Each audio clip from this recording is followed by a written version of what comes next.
So now we're going to move on from a warm part of the country to a slightly colder part of the country. We have Thorir Ingvarsson, who is the detective inspector from the Reykjavik Metropolitan Police in Iceland.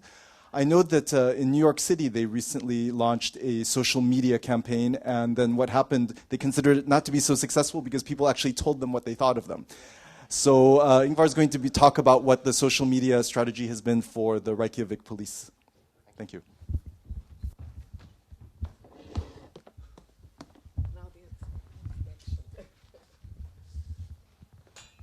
So I'm very happy to be with you today, and I want to thank the OECD for giving me the opportunity to speak to you. My name is Thorir Ingvarsson, and I work for the Reykjavik Metropolitan Police in Iceland, which is, of course, a tad colder than Paris this time of year, but is very nice even though. But I must admit that I thought it was a very, very good idea that I heard earlier, that was bringing mimes instead of police officers in the Colombian police. And I think that would probably work just as well. But I'm going to tell you a little bit about a project that I've been working on since 2010, and I've been very fortunate to take part in, which is bringing police into the social web. And we started in December 2010 when we opened up a Facebook site, and it was a very, very small project to begin with. And at that time, I think we were a little bit anxious because not many institutions were using the social web at that point. And I think we were a little bit anxious that the people on the internet, because it was a little bit like the Wild West at that time, and they would reject us. They would just tell us exactly what they thought of us, and they would just chuck us out of there in no time. But fortunately, it's worked out very, very well, and it's been a very enjoyable project, especially for the police, because it's established a very good connection, and it's based on a good connection with the people, but it's gotten even better, I think. And at that point, not many institutions, of course, were using the social web, so it was quite a step at that point. But I think at some point, this is kind of what we think of the social web and Facebook and Twitter and all those other social media that we're using. And I think we sometimes wonder how this has changed the way we communicate. And in many instances, I think that's true. A very good colleague of mine said that it's just all foam. Everything that happens on the internet, it's just foam. He said, you know, it's not like the coffee underneath, it's just foam and not much there. But I think that's true to an extent, but a lot of our interaction is foam, and there's often you have to look for the substance. So it has changed in some ways, and I doubt that 20 years ago we would have gone around saying things like, you know, I like cookies, or you know, I'm in a relationship with this or this person. So it of course has changed.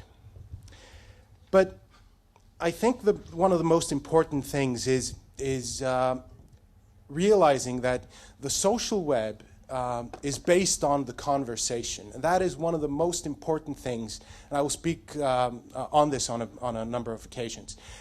And of course, it's all based on the second generation web, and because at the first point, when internet was kind of starting, we were getting broadband connections and internet connections into homes. We kind of thought the web, we looked at the web as publishing. So we would write an article, we would get it on the newspaper, we would publish it, and it was out of our hands. We couldn't touch it. It was just gone. But of course, when we kind of figure out how we're using this enormous tool, we figure out that it's a bi-directional way. It's a conversational thing rather than a dominating publishing thing. And that was one of the very, very important things that we had to find out, was that by maintaining the conversation, you are successful on the social web. And I think a lot of people were misunderstanding and in using social media as a web page. Because web pages are, and they're changing now, but web pages used to be much more into broadcasting and a unidirectional way of speaking to people. And it all has to do with the importance of that conversation. And what was it that we were planning on doing? From the get-go, I think our vision was that we wanted to represent kind of the viral Bobby on the beat. So we all see that English police officer kind of walking down the street, the Bobby walking around, and the neighborhood police officer. And I think that was the voice that we wanted to use from the get-go.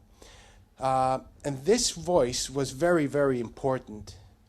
And also, by using that voice, we were able to use humor and kind of show the human side of policing.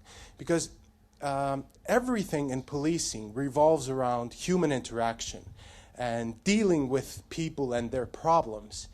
And in many cases, I think people are very, very intrigued into what the police is doing, how we go about policing, what we do during our day, what we experience. And I find this just by attending dinner parties, and people always ask, you know, what's going on with the police, and how's that case going, or whatever. So people are very, very intrigued by the police, and that was of course probably our greatest asset in kind of getting out there.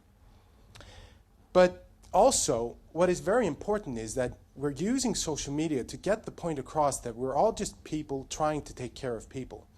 And that is the government's job. It's just people working on all sorts of matter, but we're always trying to do our best job. And I think using these sorts of media is very important, getting that point across. But one of the most important things that we did was we always answered. And that comes down to the conversation. Because when you're attending, let's say, a dinner party, and you're trying to speak to someone, and he's not replying, and he's trying to tell you what he thinks, and he's kind of, monopolizing the conversation. That is very, very. That's usually very bad if you want to be a good conversationalist. And by always answering and always replying to everything that is said, I think we were always trying to carry on that conversation. And also, before I let this go, this picture here is from Instagram. This is our Instagram account, which went viral a few months ago, and now has over 100,000 subscribers all across the world. And I think this picture is one of my favorite because it shows things that I think people love the most. Of course, it's first of all, not kittens, police officers, and second of all, kittens. Yeah, you're almost there. But here we have our Facebook site, which is kind of our hub in the social arena. And first of all, I think we have to kind of ask ourselves, what is out there? What is on social media? Why should we be there? Is there something out there for the government or police or whoever? And one of the most important things to realize is that the true social media and the true second generation web element, they have things that are created by people. Nothing on Facebook is created by Facebook other than the frame itself. Everything there is created by people for people. So if you realize that, you kind of realize that it's not broadcasting, it's a part of the conversation. But also, in Iceland, we have a very, very high internet penetration. We have, according to the OECD, which I had to mention here, of course, I think we have 92.4% broadband penetration in 2011. So almost everybody and his grandmother has a high-speed connection. And also, everybody and every other grandmother has a Facebook account. So I think we have 220,000 plus Facebook accounts in Iceland. Some of them might be bogus or double marks. Some people might have two. So some young people who like one for their parents and one for their friends, but 220 or 30,000 Facebook accounts is a huge number, and that's why I think that we've now gone up to, as you see there, we have 66,000 subscribers as of today, and that is fairly impressive. Remembering there are 320,000 people in the country, and there are 200,000 people living in our area, so the area that we serve, but. We have over 170,000 subscribers on all our media, but of course a lot of that is Instagram, and they're all over the world, of course.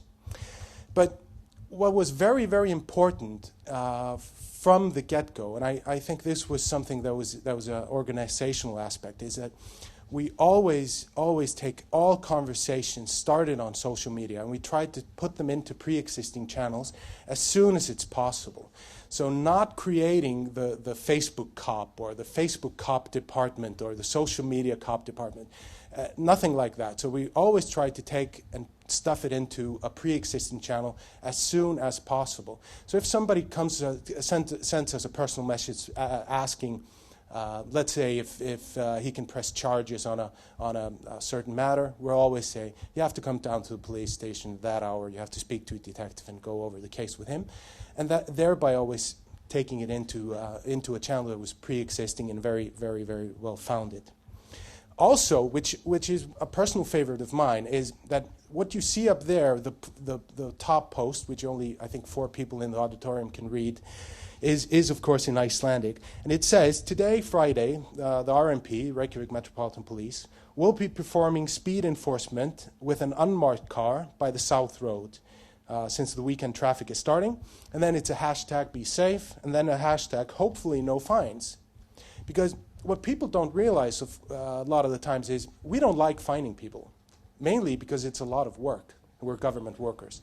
So we always want to have as few people fined as we possibly can. And because that's policing. And by this, we also open up. So people will send us, both on the open web and through personal messaging, they'll send us messages saying that they have speed problems in their street, etc., and ask us to show up. And that's what I think is reactive policing, and I think that's very, very, very important. But what type of results are we getting? Why has this actually paid off? And I believe it has, because as of now, we see that 49% of all those who contact the police, the Reykjavik Metropolitan Police, do so through social media. And that's in 4 years. So more people talk to us through social media than do so using the telephone, the email, the website, coming to the police station or talking to police officers. So it's become a very, very important aspect of what we do.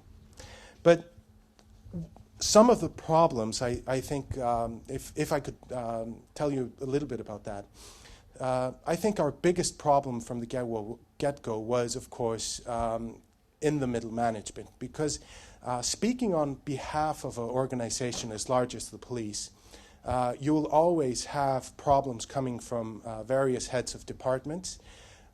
So the involvement of the police chief himself from the get-go was very, very important. And that sort of commitment from the top was one of the most important things in getting to where we are now.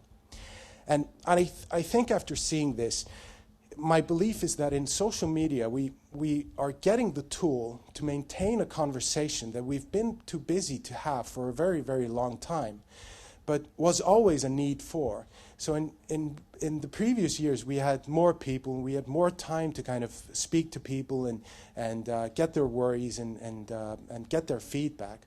But for a long time, we were missing that opportunity, and there's definitely a space for that because people want to speak to the police. But one of the most important things is it's not about the technology, and it's not about Facebook or Twitter or Instagram or Pinterest or whatever social media you're using. It's not about the technology. It's about the conversation. Because if you carry the conversation and you hold the conversation with the people that you're helping, it's just there is no technology that will replace that. But the technology is the fundament on which we can carry that conversation further today. So I want to thank you all for listening, and if there are any questions, please.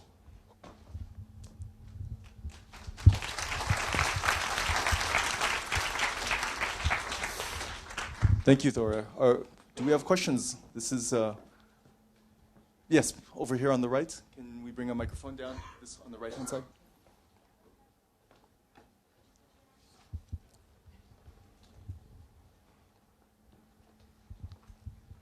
Hi, thank you. I was just wondering if you could speak to the scalability of the type of innovation you're talking about, in the sense the example being used of the NYPD and their ability to use the same type of technology, and is there a scalability issue here? No, I think it's very scalable. I think you can use this on various levels and at various sizes. But at some point, I think what our the ease of which we did this was because we're a very small police force. Remembering, I think the NYPD has around 30,000 police officers. We have 600 in the country. So we have about 300 in our department. So we're about a 500 people organization. So the chains are very, very short, the chains between people. So for me to go to speak to the chief of police was rather easy, which I believe is very hard at bigger organizations. And that's why I think that the involvement from the top management is very, very important. Because I have seen social media approaches where it was obvious that the top management was going along but not liking what was happening. And as soon as they hit any signs of trouble, the plug was pulled. So it's very important that the moderators or the people who are speaking on behalf, they have the trust, and they're not buried in red tape and can go pretty fast in answering. Thank you.